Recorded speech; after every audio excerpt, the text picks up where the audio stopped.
கண்டிக்கின்றோம் கண்டிக்கின்றோம் ஆகாசின் படுகொலையை வன்மையாக கண்டிக்கின்றோம்.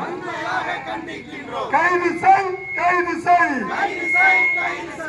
ஆகாசை அடித்துக் கொன்ற காவல்துறை கைவர்களை காவல்துறை ரவுடிகளை கொலை வழக்கில் கைது செய். விசாரணை என்று அழைத்து சென்று ஆகாசை அடித்துக் கொன்ற திலீபனை கைது செய். குமாரை கைது செய். காளீஸ்வரனை கைது செய். தேவேந்திரனை கைது செய். மனோகரனை கைது செய். சரத்குமாரை கைது செய். மொத்தம் 16 காவலர்களையும் கைது செய். சிறைப்படுத்து சிறைப்படுத்து சிறைப்படுத்து சிறைப்படுத்து ஆகாசின் படுகொலைக்கு காரணமான கைவர்களை காவல்துறை கொலையாளிகளை கொலை வழக்கில் சிறைப்படுத்து. நீதி வேண்டும் நீதி வேண்டும் நீதி வேண்டும் நீதி வேண்டும் ஆகாசின் படுகொலைக்கு நீதி வேண்டும் நீதி வேண்டும் நீதி வழங்கு நீதி வழங்கு நீதி வழங்கு நீதி வழங்கு நீதிமன்றமே நீதி வழங்கு ஆகாசின் படுகொலைக்கு நீதிமன்றமே நீதி வழங்கு. ஓயாது ஆகாசின் படுகொலைக்கு நீதி கேட்டு போராடும் மதுரை மக்களின் போராட்டம் ஓயாது. விடமாட்டோம் விடமாட்டோம் விடமாட்டோம் விடமாட்டோம் ஆகாசை அடித்துக் கொன்ற காவல்துறை ரவுடிகளை தண்டிக்காமல் விடமாட்டோம் தண்டிக்காமல் விடமாட்டோம். தமிழக அரசு காவல்துறையை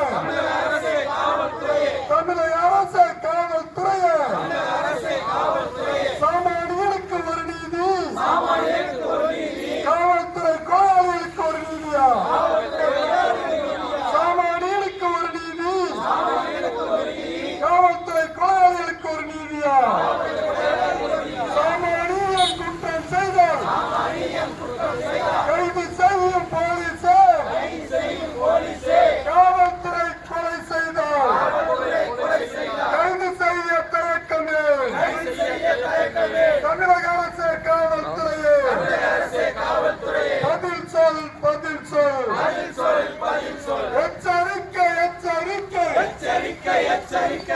மதுரை காவல்துறையே எச்சரிக்கை எச்சரிக்கை தமிழக அரசு காவல்துறையே மதுரை காவல்துறையா மதுரை கூலிப்படையா மதுரை காவல்துறையா மதுரை கூலிப்படையா விடமாட்டோம் விசாரணை என்று அழைத்து சென்று ஆகாசை அடித்துக் கொன்ற காவல்துறை கொலையாளிகளை கண்டிக்காமல் விடமாட்டோம். எங்கே போச்சு மனித உரிமை ஆணையமே எங்கே போச்சு தடுத்து நிறுத்து மதுரை கிருஷ்ணராஜபுரத்தில் சட்டவிரோத மது விற்பனையை தடுத்து நிறுத்து அஞ்ச மாட்டோம்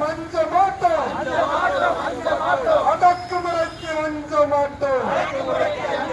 காவல்துறையின் அடக்குமுறைக்கு அஞ்ச மாட்டோம் வெல்லட்டும் மதுரை மக்கள்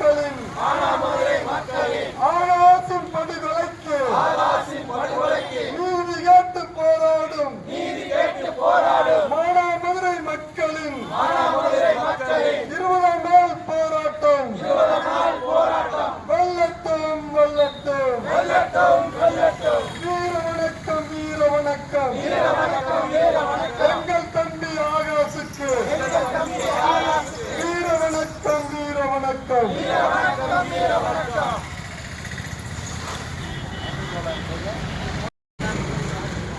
அனைவருக்கும் எனது மாலை வணக்கங்கள். தம்பி ஆகாஷ் முகத்தோட்டத்தில் மற்றும் அழகாக இல்லாமல் அவன் ஒரு நல்ல இருதயம் படைத்தவனாக வாழ்ந்து வந்திருக்கிறான்.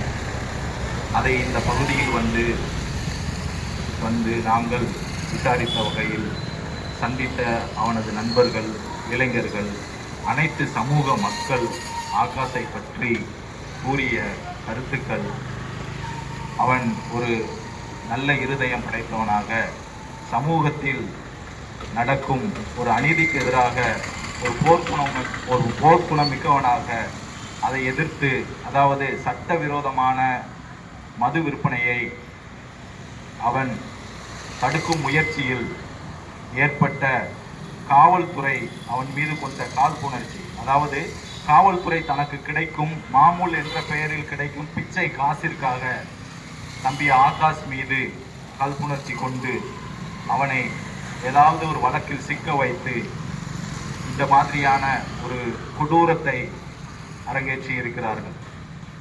உலகில் எத்தனையோ வகையான மனித உரிமை மீறல்கள் நடக்கிறது. ஆனால் இந்திய தேசத்தில் நடக்கும் இந்த வகையான மனித உரிமை மீறல் என்பது உலகத்தில் நீங்கள் எந்த வகையிலும் நடக்கும் மனித உரிமை மீறலோடு ஒப்பிடவே முடியாது. இது ஒரு கொடூரமான மனநோயாளிகள் செய்யும் ஒரு மனித உரிமை மீறல். சாதிய படுகொலை, சாதிய வன்முறை என்பது ஒரு கொடூரமான மனநோயாளிகள். தயவு செய்து இவர்களுக்கெல்லாம் மனநல சிகிச்சை அளிக்க வேண்டும்.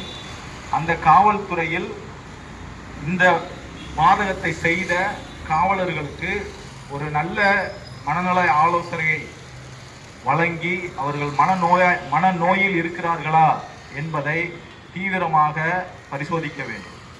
அதே நேரத்தில் தம்பி ஆகாஷ் விஷயத்தில் வழக்கின் நடைமுறையில் இந்திய தண்டனை சட்டங்களில் சொல்லப்படாத விதிமுறைகள் எல்லாம் இங்கு வழக்கத்தில் நடைமுறையாக நடந்து கொண்டிருக்கிறது. குற்றம் சாட்டப்பட்டார்கள், குற்றவாளிகள் கைது செய்யப்பட வேண்டும்.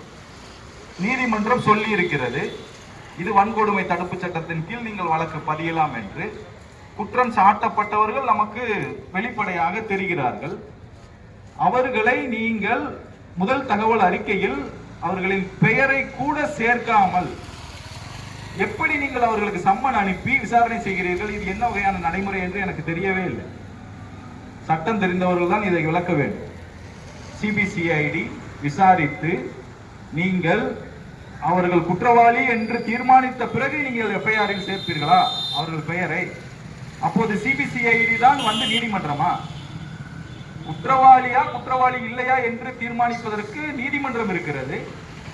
குற்றம் செய்தார்கள் என்று குற்றம் சாட்டப்பட்டார்கள், அவர்களை நீங்கள் எஃப்ஐஆரில் நேரடியாக அவர்களின் பெயர்களை சேர்த்து அவர்களை கைது செய்து விசாரிப்பதில் என்ன பிரச்சனை இந்த அரசிற்கு? அப்பொழுது இந்த அரசு இந்த கொடும் பாதகத்தை செய்த காவலர்களை காப்பாற்றுவதில் தீவிரமாக இருக்கிறது.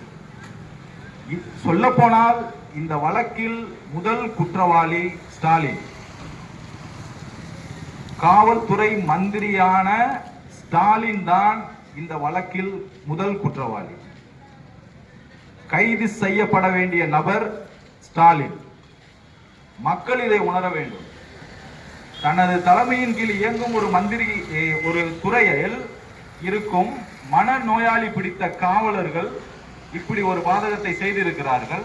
அதை பற்றி இதுவரை இந்த முதல்வர் வாய் திறக்கவில்லை. இது மட்டுமல்ல, எத்தனையோ படுகொலைகளை இந்த அரசு நிறைவேற்றி இருக்கிறது, அரங்கேற்றி இருக்கிறது. எதற்காவது இவர் வாய் திறந்திருப்பாரா? எதற்காவது இவர் செவிமடுத்திருப்பாரா? அப்போது முதல்வர் என்ன மனநிலையில் இருக்கிறார்? அவரின் மனநிலை தான் என்ன? ஒடுக்கப்பட்ட மக்கள், நீங்கள் இதை உணர வேண்டும்.